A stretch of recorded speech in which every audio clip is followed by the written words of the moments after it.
you dread retirement? Are you fearful? Are you worried?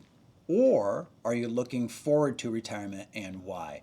This episode is all about retirement in such a way that life gets better, always better in retirement. Okay, a key part of this is related to another video that we've done, and it's posted here on the Rhodes Brothers channel. And it's retirement is a lie, and I will never retire.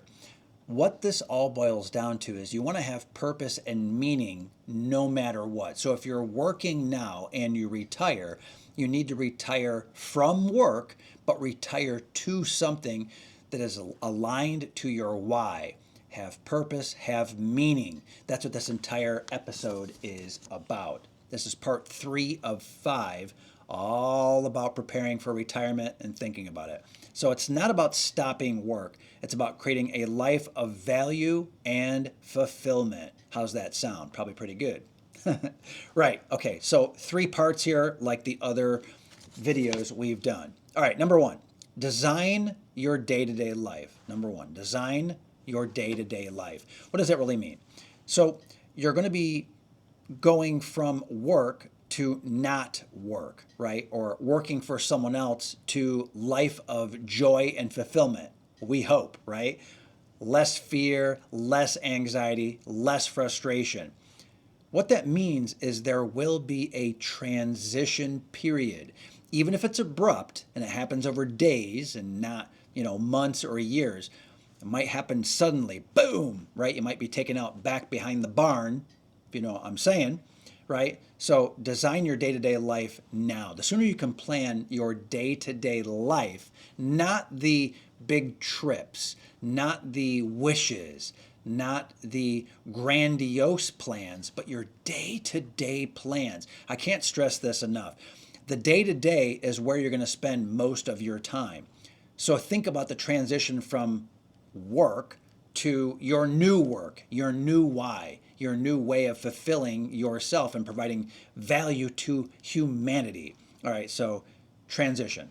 Shift from a structured work life to a meaningful daily routine. So you're no longer beholden to the corporate monster, the boss hole. You're no longer really under the chains and whips of other people, the authority of others. But you know what they say? The worst boss is you, right? You're your own worst enemy. A lot of people I know that enter abruptly into retirement are in shock and awe and fear all at once. That's okay. They overcome that. The people that have a harder time ease into retirement and they start to feel listless, adrift at sea, just kind of floating along, no purpose, because there wasn't a transition plan to daily routines and daily habits in place for mental clarity, for joy in the everyday, working in the garden, going out on Tuesdays for lunch with the boys. You see what I'm saying? You got to have the structure in your day and these habits and the structure in your week and in your month with goals, ongoing sort of infinite goals, things that you can keep working on and grow over time. Meaningful daily routine. That's up to you what your routine is. When you're going to get up, what kind of work you're going to do, if you're going to meditate, work on your health, go for a bike ride, maybe go for a jog, take the dog for a walk. When and how are you going to do that? Are you going to journal? Or you know, watch a little TV, watch a movie. You can build these things actually build them into your routine, rather than sitting there on the couch watching episode after episode after episode of some nameless, faceless show that you don't really care about. Instead, make it meaningful and purpose. You can still watch the show, but watch one episode, right? And plan on that every single day. Work through it. Another thing is you can trial run multiple schedules. So you can create a schedule, try it out. Create another schedule, try it out. What would go into the schedule? Things like leisure activities. I've mentioned a few things. Also relationships. I've mentioned that as well. Not just you, but you and your your wife or your husband, you and your kids, you and your grandkids. When? Once a month, once a week, right? Doing things like that. It might be working at the library, volunteering. It might be working at the local hospital. It might be talking to the real old folks in the old folks home. Probably shouldn't say that, should I? I know I should not. All right, so you can just kind of think about what it is you're going to do, write it down, come up with a couple different plans, start to work those plans, find out what feels best, what provides the most value to yourself and also to other people. It's a beautiful thing. All right, you want to be making sure that you're working towards an infinite goal. There's not one single end goal. You want to create not just a 1 year best garden, but become a master gardener. The journey never ends. You can continuously improve your gardening skills. You can continuously improve your golf game. You can continuously improve writing one book and then another book and another book. Every book gets better. Your writing continuously gets better. We could play this game all day long about how you're going to keep improving. Okay. So that is designing your day-to-day life. That's number one. Moving on to number two, my friend, travel the world without breaking the bank. All right, so the reason I couch it this way is almost everyone going into retirement wishes and wants and hopes and dreams about lots and lots of exotic travel or meaningful travel. And I think a part of that is that we sort of we lose the fact that home is where the heart is. When you travel and you come home, it feels great, usually, for most people. People also forget to be very grateful about their homes, about where they live, about even visiting childhood places, right? Revisiting. I mean, you might think you're old and busted. You're not. You can head to Disney World and capture the magic. It can be done. We know many people that are older and go to the parks and have a great time. Obviously, you can do things like, do the European travel. You could do a cruise or multiple cruises. We've got family friends that travel like crazy. We have neighbors that do 6 to 8, even 10 cruises per year. Lots of ways to travel the world, but without breaking the bank. And a key part of that is the gratitude and appreciation of staying home and making the home a beautiful place. So it's like a balance, not just go nuts with the travel, but actually appreciating and being truly grateful for the home that you've got right now. But you can make a list of top destinations. You can turn it into your job to figure out the cheapest, best, fastest ways to get from point A to point B, what airlines are best, what is most comfortable, what is basically what is best for you and your lifestyle and your budget. So definitely you can travel extensively on a far smaller budget than you might feel is possible. Here are some very, very quick examples of that. And you can apply this thinking to not just travel, but other parts of your life. It could be sports. So rather than golfing, maybe you should pick up tennis because it's cheaper. Rather than tennis, maybe you're going to do something like hiking. So you can find something that is still like a leisure activity and healthy for you, but one is going to be more expensive than another, right? One's going to be less expensive than another. Okay, so another thing you can do is house swap with friends and family. You can house swap with neighbors. Some people have timeshares that they're willing to trade for something that you do for them. Maybe you help them out around the house and they're like, yeah, take our timeshare. We can't go this year anyway. So timeshare swapping as well. So maybe you have a timeshare. You could swap that. You could let someone come to your house and you could go to their timeshare. I say timeshare over and over because it's one of the things that people have that they don't execute and utilize properly. House swapping itself, though, is very, very cool. Off-season adventures, too. A lot of times, places that you want to travel to they have a high season and a low season. Well, if you're retired or you plan on retiring, then you can plan on going during the off-season unless there's some reason why you can't do that. Maybe because the weather is so bad, so cold, so hot, so rainy, so overcast. Who knows? Okay. Another thing is you can think about travel not just as a destination, but how you get there, right? The process of figuring out where to go, the process and the time and the the fun of actually traveling rather than, oh, I've got to get from, Florida to Seattle in one day. Well, you're retired. You can take your time. You could drive across the country. You could rent an RV.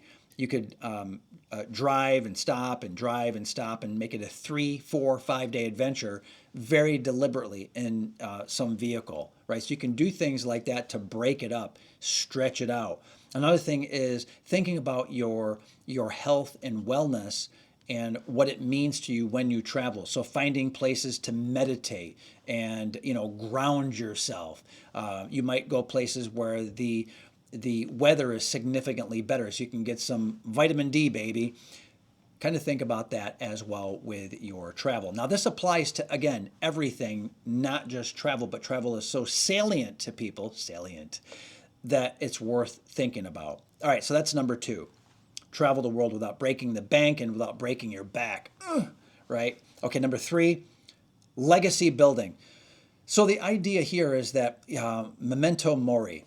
You will die. Yes, remember you will die. It's going to happen unless something awesome happens and, we can live as long as we want, or we live to 150, 200, 250. With advances in technology, hey, you never know. But at this point in time, plan on dying. Now that sounds like harsh and crazy, but if you look at Stoic philosophy is your friend. You'll find that is something that's outside of your control to a degree. Now you can live a healthier life, you can extend your life. There's lots of things you can do to make the time that you got here and now make it better. That's brilliant. Bravo. And you should be doing it. But if you think about working backwards from your last few days, being on your deathbed, things that you regret, you can back into what it is that you must do, right? Your bucket list. But you can sort of back into those things that you can do now versus closer to, the end. Some things are going to be much harder. Travel is harder when you're older and weaker, right? And if your mind is going, then you're really done.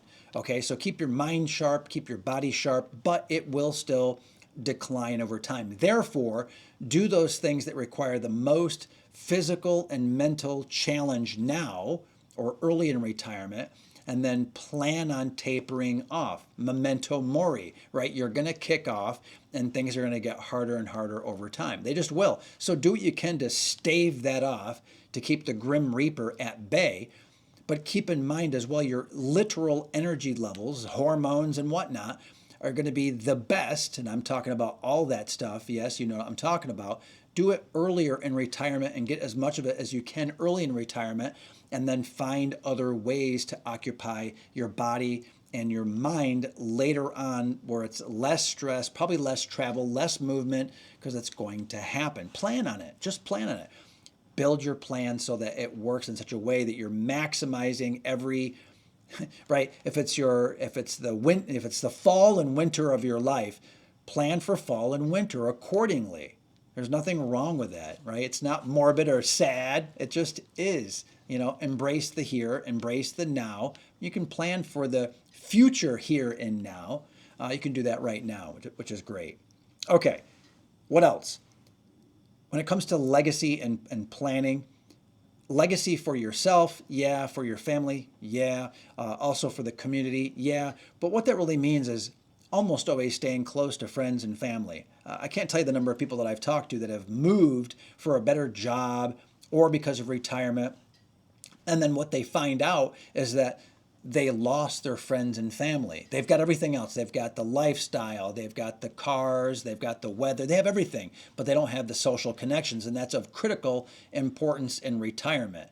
You know it if you're in retirement, and if you're not, just think about the acquaintances that you have at work that you think are friends. They're not, they're acquaintances. What you can do is plan ahead. Plant the seeds now for trips with the boys, for going on the girl weekends, right? So you can do that now with your true friends, not your acquaintances at work, right? Or not the neighbors, unless you're friends, truly friends with the neighbors. You don't have many friends in this life. You don't have true friends all around you all the time. It's rare, right? There are very few deep, long-lasting friendships. Covet them, build them, have as many as you can. and make it meaningful. Stay close to the kids, grandkids without overstepping. Also stay close to your friends. This is of the utmost importance. Okay, volunteer opportunities can give you meaning and connect you with your why. Match your skills and your value creation with the opportunities that are available. Yeah, you don't need to make any money, so there you go. So focus on what you can produce and do for other people, because when you do for other people, you do for yourself. It is awesome, it's wonderful, and it's a way of connecting yourself with what actually matters. Okay, another thing is actual charitable giving.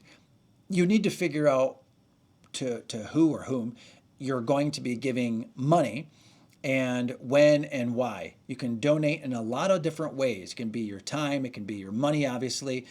Keep in mind that there are tax ramifications that can work in your favor. Yeah, if you're going to donate, it doesn't mean you have to just donate. You can donate in certain ways that work to your benefit more than just handing out cash. An example, I'm not an accountant, I am not a financial planner or advisor, but what I can say is that it is possible to donate highly appreciated stock. You can give the cash to the kids, but you can also, to reduce taxes and do some great things, you can donate highly appreciated stocks, right? So if you bought some stock for $10 and now it's worth like 200, man, that would be quite a tax bill if you had to, sell, get the cash, and then donate it. There are ways around that work much, much better. All right, so listen, this is John S. Rhodes of the Rhodes Brothers. Please go ahead right now, if you would, please, pretty please, subscribe to the channel. It truly makes a difference. Share this with someone that you know, like, and trust. Share it with loved ones. Print out the transcript. Look at the comments below. Leave your own comment below. Do great things. Be wonderful. Be friendly. Be kind. All right, also hit that like button. All right, so the next video is going to be all about planning regarding your health, staying engaged, keeping your mind engaged, longevity, my friend. That is the next video. Again, subscribe to the channel. We really appreciate you. I'm John S. Rhodes. This is Greater Wealth Through Mastery. My brother Matt Rhodes and I are the Rhodes Brothers, and we do truly appreciate you. Thanks and take care.